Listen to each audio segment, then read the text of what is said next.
This is the only heaven that sinners will ever have. And here what we see is that Asa begins the message of this, reminding that God is good to Israel.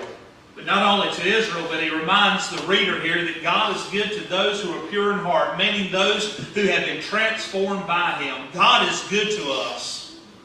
But you see, whenever we're watching others being blessed, when we're watching, and it's almost as if I've heard, and several years ago I can remember at a church I was at, and a young lady had just been proposed to by this man, and he gave her an engagement ring, and at the moment she got this engagement ring, she was so excited about it, and so happy, and her friend got engaged a week later, and they compared rings. Oh, y'all heard that type of story before?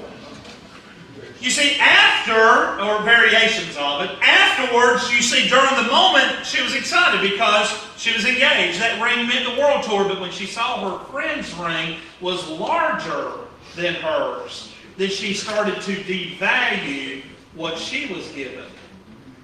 Let me tell you something, friends.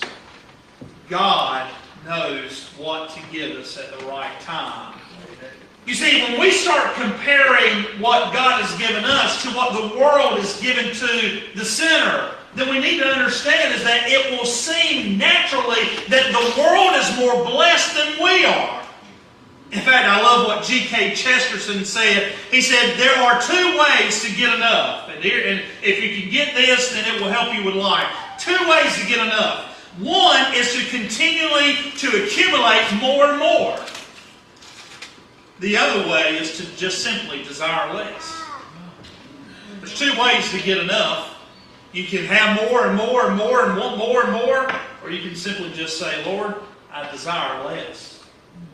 You see, the thing that Asaph is telling us here is that God is good. The gifts that God gives is so much better than the things of this world, because what God gives you will not decay. What God gives you will not rust. What God gives you cannot be stolen. What God gives you will not ever grow old. But what the world gives you is nothing compared to what God gives you.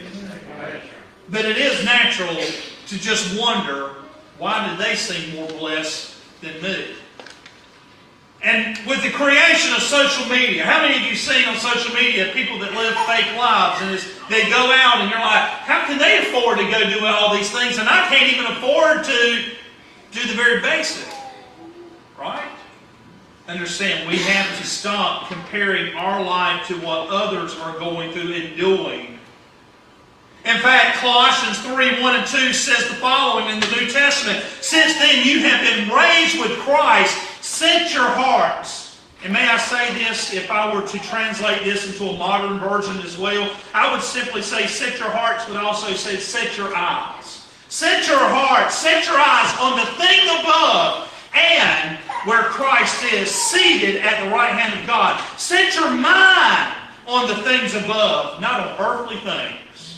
So when we start wondering why that person can afford the new car, and why that person can have this, that, and the other, and we can't, then we must ask ourselves, are we living a Colossians 3:1-2 life? Are we actually focusing on God and focusing on His goodness, or are we focusing on what others have?